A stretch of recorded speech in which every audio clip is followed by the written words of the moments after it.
I'm just going to do housekeeping, and Ian Stephenson's going to actually make the closing remarks. We're going to have lunch in a moment. We're going to throw open those doors. Patricia, aren't we? We're going to have lunch boxes we share between two. Oh, good. I've got to say this, am I? Okay. This is my last task. There's a surprise, so we're going to orchestrate that. Not until we're ready for the surprise. And I'm here to tell you that lunch boxes are one between two. You've had some practice last night with, this is my Fenella Fielding voice, Tom Jones, at sharing. So you have to take one between two, find a shady spot and share it. The coach will leave at 2:30 from the house where it dropped you. Other than that, we've now got Jim's slides up. Oh, can we cycle them with the clicker? No, I haven't, but I can produce it again. So if anybody is interested in seeing these, we do apologise, Jim. We didn't get the technology solved. We've got it right now. And only remains for me to hand over to Ian to close things.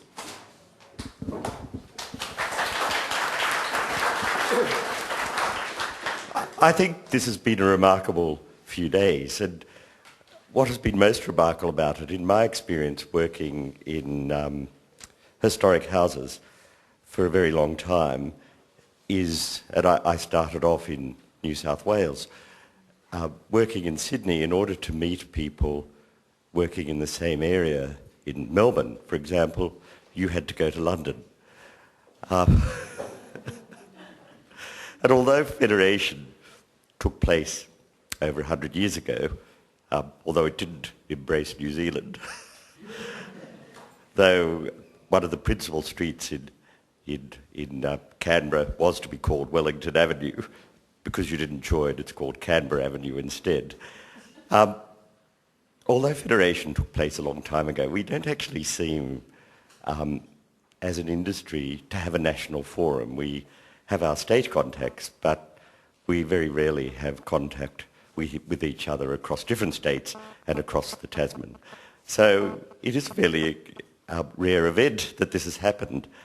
I was speaking in the bus this morning with James Broadbent, and I recalled a publication called Bringing the House to Life, which was based on a conference held in the 1980s and looking at activating house museums in Australia.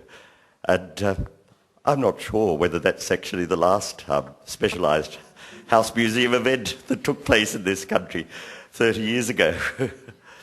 Now, we've hinted at a variety of things in our papers. I wouldn't say we've got down to the nitty-gritty and resolved anything, but we've alluded to certain issues about sustainability, whether we have enough money, issues about value. Are we providing value to our audiences? Is government aware of the value we provide? And then there's a slight sub-theme about large organisations with substantial funding compared to most of the sector, and how they deal with the problems that arise when their funding is reduced. So all these things were very interesting, and we also have visited some marvellous places.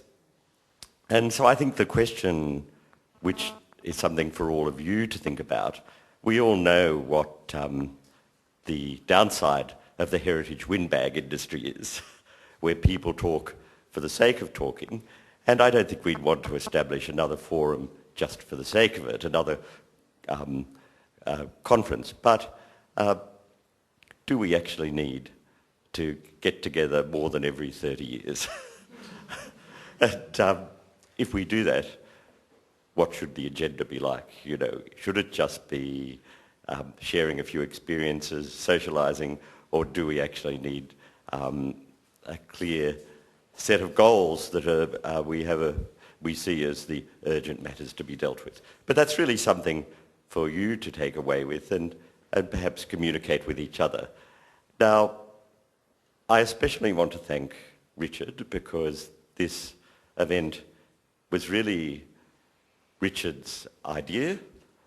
Richard had the courage of it, and with his staff of Carrickhill, he's made it happen. He's done all the work. So I think we should,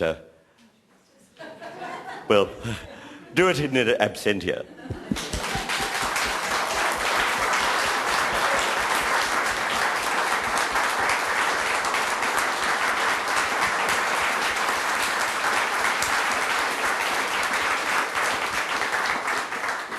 Now, the Copeland Foundation have also played a role, so we'll applaud.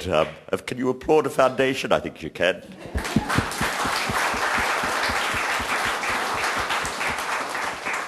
And then to Edward and Patricia, thank you for having us. Thanks. Declaring this conference closed.